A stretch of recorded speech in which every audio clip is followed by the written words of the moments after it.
Part 11 गर्म पानी नरम त्वचा। प्रिंस यान के घर हुआ किंग गार्डन का गर्म पानी का तालाब। पत्नी जी चौंक कर पूछते हैं, राजकुमार आप यहाँ पर क्या कर रहे हैं? और मन में सोचते हैं कि मैं तो बस थोड़ी देर अकेले में शांति में इस रात के समय को बिताना चाहता था। तो राजकुमार उत्तर देते हैं, ये मेरा घर है। पत्नी जी पीछे मुड़ते हुए मन में सोचते हैं, हाँ तुम्हारा घर तुम्हारे नियम, और कहते हैं मैं चलता हूँ।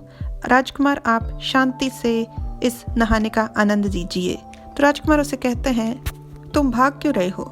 ऐसा थोड़ी है कि मैं तुम्हें खा जाऊंगा या कुछ और। यह सुन पत्नी जी मन में कहते हैं, क्या तुम इस बात को पूरे विश्वास के साथ कह सकते हो?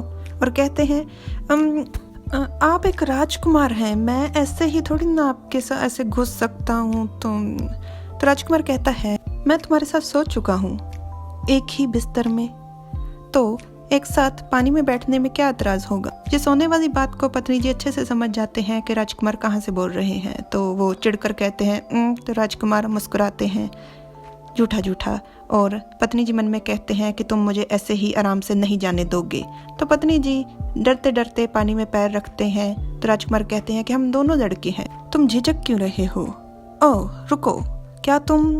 और पत्नी जी मन में सोचते हैं कि ये कहाँ से बोल रहा है, इसके कहने का मतलब क्या है?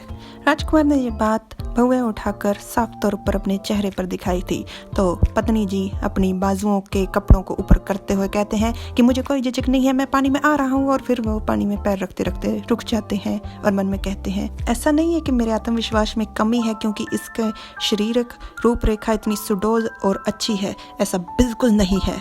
पर असली बात ये थी कि पत्नी जी को यही बात खाई जा रही थी कि राजकुमार की शारीरिक सुडौल, डोले शोले और सब कुछ कितना ही अच्छा है। इस बात पे पत्नी जी का गला सूख रहा था और अचानक से उनका ध्यान पड़ता है, ये मजबूत कंधे, वाह मजबूत बाजू, और ये नैन नक्श, ये बिल्कुल वैसे ही दिखता है जैसे मैं कभी खुद को चाहता था, मैं अपने लिए चाहता था कि मैं ऐसा दिखूं।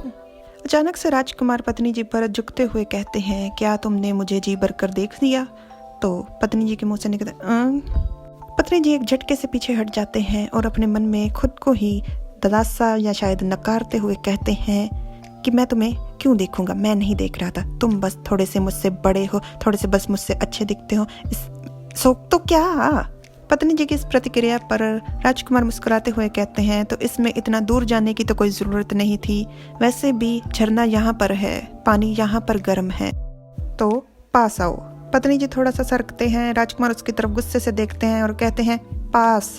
तो पत्नी जी थोड़ा सा और सरकते हैं बिल्कुल सावधानी से, जिस पर राजकुमार चिढ़ जाते हैं और मुंह परे कर देते हैं।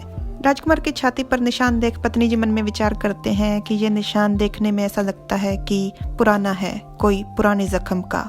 अचानक से मुझे बहुत ज्यादा रुचि होने लगी है, मैं उसके पास जाकर उस निशान को अच्छे से देखना चाहता हूँ। तो पत्नी जी एकदम से उछलकर राजकुमार को चिपक जाते हैं और उनकी छाती के निशान को और पूरी छाती को ही अच्छे से देखते हैं, जिसके कारण वातावरण बहुत ही अजीब हो जाता है। अचानक से पत्नी जी को होश आती है, वो एकदम से परे हटते हुए मन में कहते हैं, रुको, मैं ये कर क्या रहा हूँ? और अपनी सफाई देते हुए वो कहते हैं, मुझे माफ कर दीजिए राजकुमार, मुझे बस जिज्ञासा हो रही थी, मैं ऐसी गुस्ताखी नहीं करना चाहता था। तो राजकुमार कहते हैं, मेरी नहाने में मदद करो तो मैं तुम्हारी गुस्ताखी माफ कर दूंगा। यह सुन पत्नी जी तैयारी करते हुए कहते हैं, जो आज्ञा। पत्नी जी राजकुमार की कंघी करते हुए उन्हें अपने दिन के बारे में सब बातें बताते हैं और कहते हैं कि अम्मा सीजी ने कहा कि वो खुशी खुशी सारे करके काम मुझे सौंप देंगी, आप क्या मुझे कोई सलाह देनी चाहेंगे? उन जख्मों के निशानों के बारे में पत्नी जी की जिज्ञासा अभी तक शांत नहीं हुई थी। वो मन में कहते हैं कि ये राजकुमार बिल्कुल फारिक इंसान है, इसके पास कोई काम नहीं है, ये इतने सारे जख्म इसे लगे कैसे होंगे, और इन सब जख्मों के बारे में इसे कोई चिंता भी नहीं है। और एकदम से मन में कहते हैं, नहीं बिल्कुल मत सोचो इस बारे में, और पूछना तो बिल्कुल भी नहीं। और राजकुमार उसे इतने में कहते हैं, तुम्हें जिज्ञासा हो रही है, तुम जानना चाहते हो, तो इन निशानों के बारे में पूछ क्यों नहीं देते? तो पत्नी जी कहते हैं कि राजकुमार आपके पास जरूर कोई कारण होंगे, मैं ऐसे ही अनुमान लगा लूं, ये मेरी मूर्खता होगी। और मन में कहते हैं कि हमेशा किस्से कहानियों से पता चला है कि जो ज्यादा जानना चाहते हैं वो ज्यादा जल्दी मरते हैं। जिस तरीके से मेरी इस घर में शादी हुई है ये ज़रूर किसी न किसी बड़ी योजना का हिस्सा है। इतने में राजकुमार उसे कहते हैं, क्या तुम डर गए?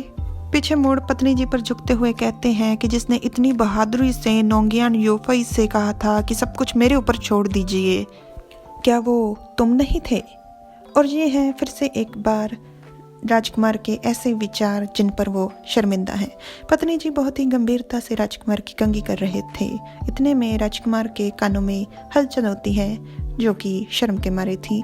तो पत्नी जी ये देख लेते हैं तो पत्नी जी के मन में एकदम से आता है कि मैं इनका स्वाद चखना चाहता हूँ। तो वो एकदम से राजकुमार के कानों को काट देते हैं। राजकुमार तुरंत गुस्से में कहते हैं कि तुम मुझे खाने की कोशिश कर रहे हो, मैं उससे पहले तुम्हें खा जाऊंगा।